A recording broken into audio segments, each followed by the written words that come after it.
Let's talk about the best practices you can do when painting MDF. MDF is great. It is cheaper, more stable, and more machinable than wood. That makes it perfect for painted cabinets or trim. But if you are painting MDF, you're gonna have one problem to deal with. Anytime you cut or route an edge, it's gonna leave a fuzziness.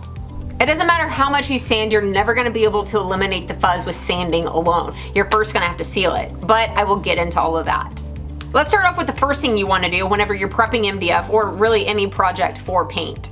If you want your final product to look perfect, you first need to look for imperfections in the wood or the project itself and fill them in. The best way to do this is to set up a light shining at a low angle. Turning off the overhead lights makes this effect even stronger, where the light glancing across the surface makes any tiny imperfections so obvious you can't miss them. Things like these little craters or pockmarks will definitely show up in the paint, so it's best to take care of them now by filling them in. DAP Premium is my favorite for this job because it has a smooth, thin consistency that fills in the tiniest pores. You can even use it as a grain filler. The next step is to sand edges with 120 grit paper. You don't have to be super thorough here, and don't expect to completely remove the fuzz. 3 or 4 swipes is usually enough. You can also skip sanding the face of the MDF as it is already smooth and doesn't require any sanding. But you do want to swipe over the sharp edges a couple times. A slightly rounded edge will take and hold paint better than a sharp corner. When you're done sanding, yes, you can wipe it away with a brush, but MDF is so stubborn, so I recommend a vacuum with a brush attachment on it. Now, me personally, I am building cabinets for my laundry room, and my trick is I bought stock cabinets at a home center for less than the cost of building materials alone. Then, to make them look like a set of high-end cabinets, I ordered doors and drawer fronts from myfrontandcenter.com. They're made exactly to the size needed in the style that I choose and ship them right to my house. And these are the parts that you see me prepping for paint. Front and Center offers finished cabinet doors, but I went with bare MDF because I was already painting the cabinet carcasses anyway. And this option also allows you to pick your own custom color. Before moving on, let's talk about what's happening whenever you're priming MDF. Yes, you're certainly giving it a better surface to receive and hold onto the paint, but more importantly with MDF, you are killing the fuzz. Since MDF is made up of a bunch of tiny little fibers that's all just sticking up, as you're sanding, you're never going to be able to make it feel like glass. But whenever you apply a primer, you are locking all of those fibers together, sealing it so that now whenever you come over with the sandpaper, it will break it off instead of just folding it over, creating that nice smooth surface that you want to feel. Priming. Alright, after sanding, you're ready to start priming, but you don't want to use just any primer. You want to use a stain blocking primer. Stain blocking primers were actually intended to be used on things like knots so that they don't bleed through light colored paint over time. However, just because it wasn't designed specifically for MDF doesn't mean you can't use it. Stain blocking primers actually sand way better than standard primers, with Zinsser and Kilz being the most popular brands. When you're choosing a primer, know that you have 2 options, oil-based and water-based. A little fact for you, the oil-based Benz is a white tinted shellac, which is a very popular choice for sealing MDF, as it not only dries very quickly, but also sands nicely. However, with anything oil-based, you're gonna have the time-consuming cleanup. So since I'm spraying, and it's kind of a small job, I went with a water-based primer. This stain blocking water-based primer will still sand nicer than a regular water-based primer, but know that it will gum up your sandpaper more than an oil-based primer.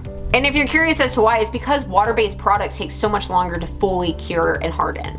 By the way, some people will say that water-based finishes will make MDF swell or blister, but I've never seen that.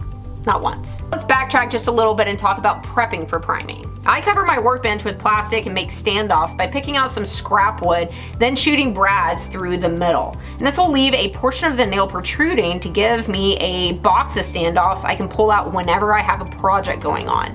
I begin with all of the cabinet doors face down. That lets me adjust my settings and technique and leaves any mistakes on the backs of the doors where no one will notice. And you can certainly do these same steps with brushing or rolling on the primer paint. But since I am prepping cabinet doors and wanted a higher end result, I am spraying on the primer and paint. Now, yes, I own some big expensive spray equipment, but for most jobs, I prefer this Flexio 3500. It comes with 2 nozzles, one that coats large areas super fast, and another that lays down a smooth, perfect coating on smaller surfaces like cabinet doors. Acrylic paints are notoriously hard for small sprayers to apply smoothly, but my Flexio gives me great results every time.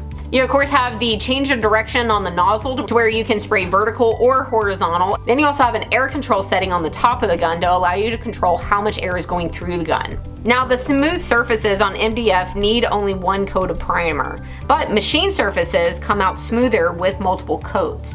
So after I flip the doors face up, I spray on 3 or 4 super light coats. If the first or second coats don't cover very well, that's okay. The next coats will fill it in. These light coats dry fast and cut the risk of runs, which are the main threat with any spray finish. Alright, sanding the primer. The stain blocking primers dry fast, but give them some extra time if you can.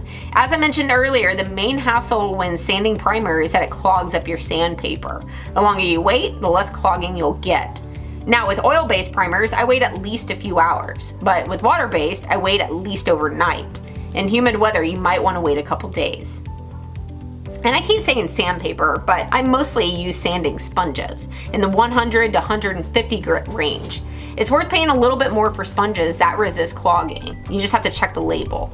Again, here, you don't have to go overboard. Just 2 or 3 swipes is all it takes to shave the fuzziness off that MDF and leave a smooth surface. When you're done sanding, again, get out that shop vac with a brush to take off most of the powder, and then if you need to, you can even follow it up with a damp rag. Alright, and the final step is paint, which is basically a repeat of all of the primer steps. I spray the back of the project first, flip it over, and paint the front. Now, the big difference between the priming and paint step is it's even more important to do light coats since you don't want to end up with sanding out runs. Oh, and a tip for picking out paint for cabinets is to get paint that's labeled something like trim and doors or cabinet and trim, or just enamel. These paints are formulated to create a surface that's smoother and tougher than standard wall paint. Then for insulation, you can usually handle painted parts after a couple hours, but if you don't need to, don't rush it. Paint usually takes about 30 days to fully cure and harden. So if you wait a day or two, you'll have a lower risk of scratching your perfect paint job. Okay, and that's it. I hope that you found this video useful. I know it might seem like common sense on how to paint MDF, but hopefully you picked up a tip or two that you didn't know. And if you follow these, then you'll get perfect results every single time. All right, stay tuned for next week's video where I'm going to be installing the cabinets in my laundry room.